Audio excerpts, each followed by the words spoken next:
No, dneska sme sa stretli na križovatke pri prvom čísle, ak sa o Ivanke hovorí, a pri strome Tamariška, ktorý tu je mnoho rokov.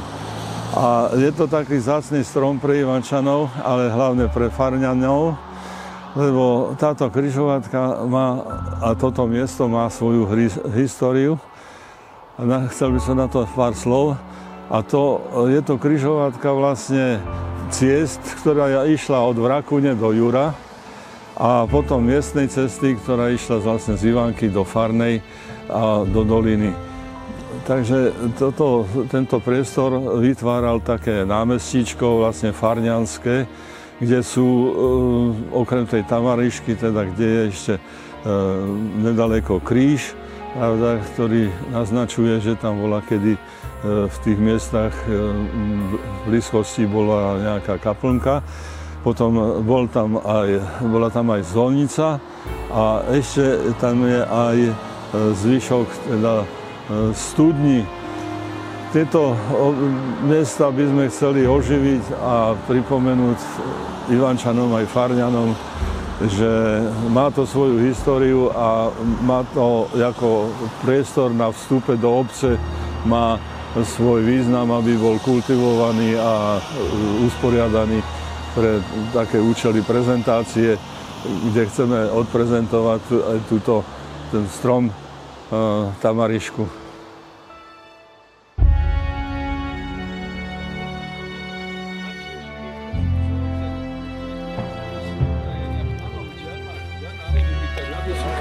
Tak po očistení od Brečtanu sme zistili, že jeden z tých terminálov je voľný na báze kmeňa. Ten by som ja odporúčil buď uviazať k tomu, čo drží, alebo ho odstrániť kvôli bezpečnosti. Presne, hýbe sa úplne celý, takže on už dole moc nedrží. No a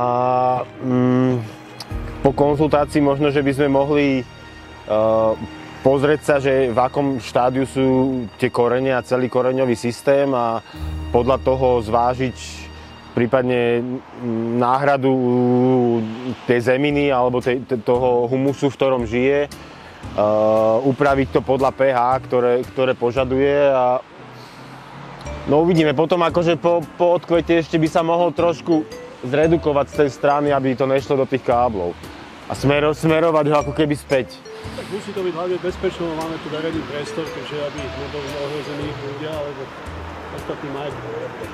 A to, čo ste nám odporúčili s tým obnažením toho koreňového systému, tak vo vegetačnom období, či začiatok? Áno, keď to začne rašiť, aby tá voda už ťahala hore, hej, že on už teraz ťahá trochu, ale nech to má akože v plnom prúde, kedy ide voda hore.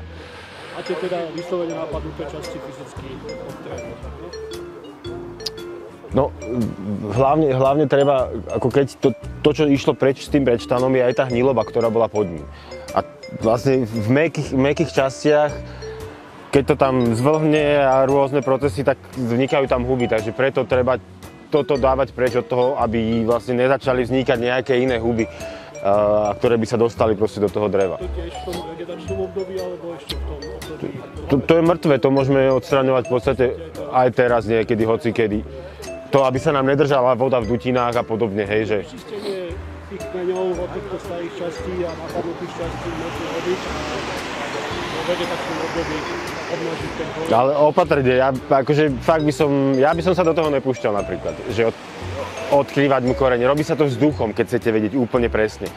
Sú firmy, ktoré to trošku narušia a normálne kompresorom vyčistia celý koreňový systém bez toho, že sa ho dotkne nejaký mechanizmus, hej, lebo my keď pretneme aj tuto na konci nejaký korienok, není to dobré, hej, že snažíme sa mu pomôcť, tak preto by sme nemali...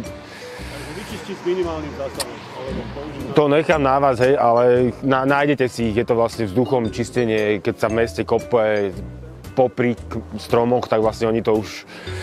Sú tie metodiky takto nastavené. V Pesku máme dostupné možnosti. To aj z vrchu, hej.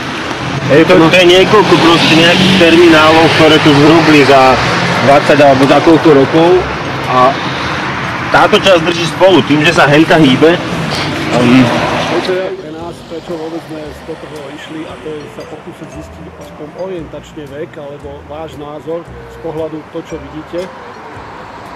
Aký je asi váš typ? No akože podľa toho, čo vidíme, dalo by sa povedať, že sú dve možnosti. Že buď je toto už len kvázi taký obvod pôvodného, veľmi starého stromu, kde ten pôvodný rástol v strede, vyrástol, mal stovky rokov, vyhnil a ďalšie stromy sú už jeho ako keby bočné výmladky, lebo je to v takom ako keby kruhu. Druhá možnosť, že je oveľa mladší a sú to v podstate len nejaké prúty toho kríka prerastené dokopy. Viete, na prírastkoch, pri tých rezoch sa dajú zistiť nejaké veky, ale keď tu mal byť pred 100 rokmi, tak tu mohol byť aj pred 500 rokmi. To akože teraz vám to neviem takto povedať, ani si to netrúfam. Porozumeli ste, ďakujem.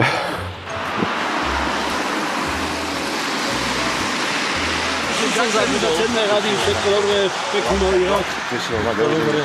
Ďakujeme. Dovidenia, díky moc. Takže v novom roku hurá do útoku, ideme na to a verím, že sa to trošku podarí skultivovať. Ešte raz veľká vďaka. Tak zavolajte, keby trebalo ešte niečo.